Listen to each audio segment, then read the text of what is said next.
علیہ وسلم نے کوئی سائیکل چلایا؟ آپ نے کوئی موٹر سائیکل چلایا؟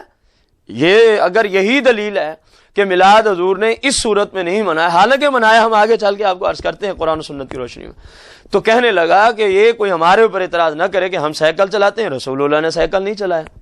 اس پہ دلیل کیا پیش کرتا ہے فتاوی ثنائیہ میں؟ یہ اس کی پہلی جلد ہے۔ کہتا ہے جی جو اس کو حرام کہے کہ رسول اللہ نے نہیں کیا لہذا یہ کام حرام ہو گیا، ہم اس سے دلیل طلب کریں گے۔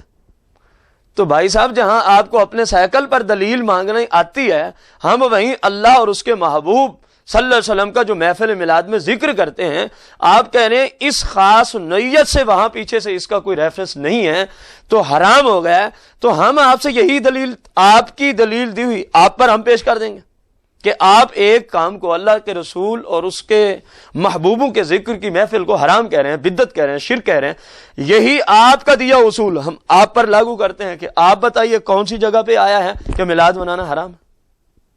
آپ نے اپنے فتاوی ثنائیہ ان منکرین کے اندر بڑا مشہور و معروف ہے، اور ان کے بہت بڑے مولوی صاحب کا لکھا ہوا جس کو انہوں نے شیخ الاسلام کے فتوے دے رکھے۔ یہ شیخ خون فی الاسلام تو ہو سکتا ہے بوڑھا ہو گیا ہوگا گستاخیاں کرتے کرتے اسلام کے نام پر، اور تو کچھ نہیں ہو سکتا۔ شیخ الاسلام ہونا گستاخوں کا شیوا نہیں ہے، شیخ الاسلام ہونا گستاخوں کی صفت نہیں ہے۔ اب آپ کو اچھے طریقے سے منکرین کے گھر سے دلیل مل گئی کہ وہ خود کہہ رہا ہے کہ کسی چیز کا حرام ہونا اس وقت ثابت ہو سکتا ہے جب اللہ یا اللہ کے رسول نے اس کو حرام قرار دیا ہو۔ آپ اس پہ چڑھ جائیں، اس کو کہیں جی آپ کے فتاوی ثنائیہ میں یہ دلیل موجود ہے، آپ ہمارے فقہا کی بات نہ مانیں، اسلام کے جتنے 1500 سال کے فقہا آئے، بزرگان دین آئے، ان کے اب اصولوں کو نہ مانیں، کم از کم اپنے دیے ہوئے اصول پہ ہی چلیں کہ حرام وہ ہوگا، گناہ وہ ہوگا جسے اللہ رسول منع کرے۔ ہم بھی یہی کہتے ہیں میلاد سے اللہ رسول نے کب منع کیا؟ پہلا سوال آپ اس پہ اس منکر کے اعتراض پہ یہ کریں۔ دوسرا اعتراض اس پہ آپ کہ اس نے کہا جی میلاد نبی کریم صلی اللہ علیہ وسلم نے نہیں منایا، یہ جھوٹ بولتا ہے۔ میں قرآن سے ثابت کر دیتا ہوں رسول کریم صلی اللہ علیہ وسلم کا میلاد خود رب نے منایا ہے۔ قرآن سے ثابت کر دیتا ہوں رسول کریم صلی اللہ علیہ وسلم کا میلاد انبیاء نے منایا ہے۔ سورہ احزاب ہے، 22واں پارہ ہے، قرآن کی آیت ہے ان اللہ وملائکتہ یصلون علی النبی یا ایھا الذین آمنوا صلوا علیہ وسلموا تسلیما، بے شک اللہ اور اس کے فرشتے درود بھیجتے ہیں اس غیب بتانے والے نبی پر، اے ایمان والو تم بھی درود اور سلام پڑھو اس طرح جس طرح سلام پڑھنے کا حق ہے۔ اس آیت کی تفسیر کرتے ہوئے امام بخاری نے کتاب التفسیر میں جا کر ایک سوال اٹھایا، کیونکہ آپ کو میلاد کی تعریف تو یاد ہے نا کہ میلاد یہ ہے جس میں رسول کریم صلی اللہ علیہ وسلم کا ذکر خیر ہو، آپ کی شانیں، آپ کی ثنا، آپ کی تعریفیں، آپ کی عزت، آپ کی عظمت کا اظہار ہو، وہی میلاد مصطفیٰ کہلاتی ہے، وہی مجلس، وہی محفل، وہی جلسہ محفل میلاد مصطفیٰ کا ہوتا ہے۔ اب غور کریں آپ، اللہ پاک نے فرمایا کہ اللہ درود بھیجتا ہے، اے مومنو تم بھی درود و سلام بھیجو غیب بتانے والے نبی پر۔ اب امام بخاری نے صحیح بخاری میں کتاب التفسیر میں سورہ احزاب کی اس آیت کی جہاں تفسیر کا ذکر کیا ہے، وہیں جا کے امام بخاری ایک سوال اٹھاتے ہیں کہ بندوں کا درود تو یہ ہے، بندے کہتے ہیں اللہم صلی علی محمد وعلی آل محمد وصحابہ وازواجہ اجمعین، تو اللہ کیسے درود پڑھتا ہے؟ اللہ کے درود کا مطلب کیا ہے؟ امام بخاری لکھتے ہیں صلاۃ اللہ، اللہ کے درود کا مطلب یہ ہے ثناؤہ علیہ عند الملائکہ، کہ اللہ اپنے محبوب کی شانیں بیان کرتا ہے، اپنے محبوب کی تعریفیں بیان کرتا ہے، عند الملائکہ فرشتے سنتے ہیں۔ اب میلاد کی تعریف کی روشنی میں آپ نے جانچ لیا کہ اللہ کے درود کا مطلب امام بخاری نے کتاب التفسیر میں یہ بیان کیا کہ اللہ اپنے محبوب کی شانیں بیان کرتا ہے، اللہ اپنے محبوب کی تعریفیں بیان کرتا ہے، اللہ اپنے محبوب علیہ الصلاۃ والتسلیم کی اوصاف اور آپ صلی اللہ علیہ وسلم کی جتنی اللہ کی طرف سے آپ کو شانیں دی گئیں ان کا ذکر کرتا ہے اور فرشتے سنتے ہیں۔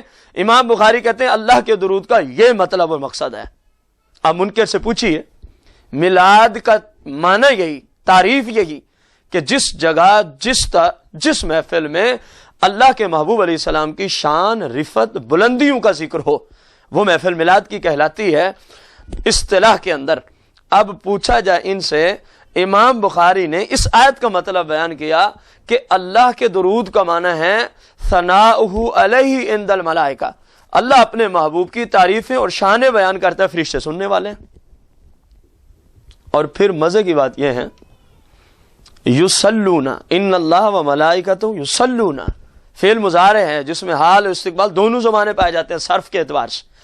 تو اللہ جب سے ہے، جب تک رہے گا، اپنے محبوب کی شانیں ہی بیان کرتا رہے گا، اپنے محبوب کی تعریفیں ہی بیان کرتا رہے گا۔ اور یہ میں نے کوئی اعلیٰ حضرت کا فتویٰ نہیں دیا، یہ میں نے کوئی گھر سے فتویٰ نہیں دیا، یہ مطلب میں نے کسی اپنے آج کل کے موجودہ سنی عالم کی کتاب سے نہیں دیا، میں نے اس کو صحیح بخاری سے رکھا ہے۔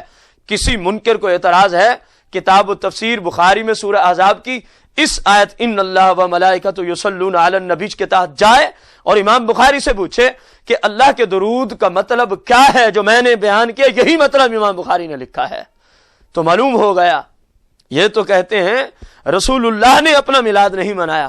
آ رہی ہیں وہ احادیث بھی مارکہ بھی، آپ کا میلاد تو خود رب مناتا ہے، کیونکہ رب آپ کی تعریفیں بیان کرتا ہے، رب آپ کی شانیں بیان کرتا ہے، رب تبارک و تعالی آپ کے اوصاف بیان کرتا ہے، اللہ تبارک و تعالی آپ کے اوصاف کا ذکر کرتا ہے اور سننے والے فرشتے ہوتے ہیں۔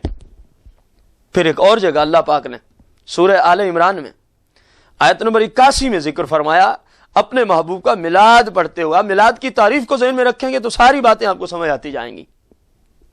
جہاں مصطفیٰ کریم کی شانیں ہوں، مصطفیٰ کریم کے ذکر ہوں، مصطفیٰ کریم کے اوصاف ہوں، وہی میلاد کی محفل کہلاتی ہے۔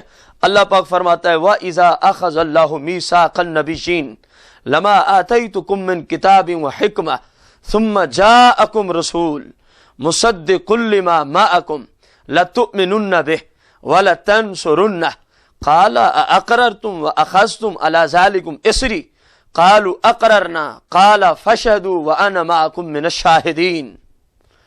اب بتایا جائے اس آیت میں آل عمران میں تیسرے پارے میں آیت نمبر 81 میں 81 میں اللہ کیا فرما رہا ہے وَإِذْ، اے محبوب یاد فرمائیے اس وقت کو، آخذ اللہ میثاق النبیین، جب اللہ پاک نے انبیاء اور رسول کی جماعت سے یہ عہد لیا تھا، یہ وعدہ لیا تھا، کون سا؟ لما آتیتکم من کتاب و حکمہ، اے انبیاء کے گروہ، اے میرے رسولو، میں تمہیں کتابیں دوں گا، تمہیں شریعت دوں گا، تمہیں میں نبوت عطا کروں گا، دنیا میں بھیجوں گا۔ تم نے اپنی اپنی زمانوں میں اپنی نبوت کے چرچے کرنے ہیں، لیکن یاد رکھنا میرا وہ رسول بھی تمہارے اندر تشریف لے کے آئے گا۔ ثم جاءکم رسول، پھر تمہارے پاس میرا رسول کریم صلی اللہ علیہ وسلم، سیدہ طیبہ آمنہ سلام اللہ علیہا کے لخت جگر، حضرت سیدنا عبداللہ رضی اللہ تعالیٰ عنہ کے شہزادے، تمام نبیوں کے سردار، یہاں ثم جاءکم رسول کے اندر مراد ہے۔ اللہ نے فرمایا پھر تمہارے اندر اے نبیو، اے رسولو، میرا رسول تشریف لائے گا۔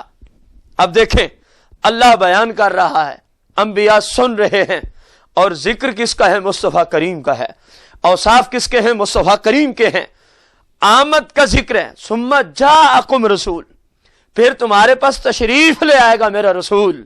تو آپ کی آمد کا ذکر کرنا، آپ کے اوصاف کا ذکر کرنا، آپ کی شانوں کا ذکر کرنا، یہی میلاد مصطفیٰ ہے۔ اب اللہ پڑھنے والا ہے، انبیاء کا گروہ سننے والا ہے۔ پھر اللہ نے فرمایا مصدق لما معکم، وہ میرا ایسا رسول ہوگا جو تمہاری تبلیغوں کی، تمہاری کتابوں کی، تمہاری نبوت کی آ کے تصدیق کرے گا۔ آج ہم موسیٰ علیہ السلام کو اللہ کا سچا نبی مانتے ہیں، رسول مانتے ہیں، آدم سے عیسیٰ علیہ السلام کو انبیاء اور رسول کو مانتے ہیں، ان کی کتب پہ ایمان رکھتے ہیں۔ کس وجہ سے؟ کہ ہمیں مصطفیٰ کریم نے بتایا ہے، آپ نے تصدیق کر دی ہے، ہم نے ان کو سچا رسول، ان کو سچا نبی اور ان کی کتابوں کو اللہ کی سچی کتابیں مان لیا ہے۔ پھر فرمایا لَتُؤْمِنُنَّ بِهِ وَلَتَنصُرُنَّهُ، اگر کسی نبی کے زمانے میں میرا محبوب آ جائے تو تم نے اپنی نبوت کے اعلان کرنا چھوڑ دینے ہیں، اپنے دین کی تبلیغ کرنا چھوڑ دینی ہے۔ اب تمہیں بھی میرے مصطفیٰ کریم پہ ایمان لانا ہوگا، اگرچہ تم نبی ہو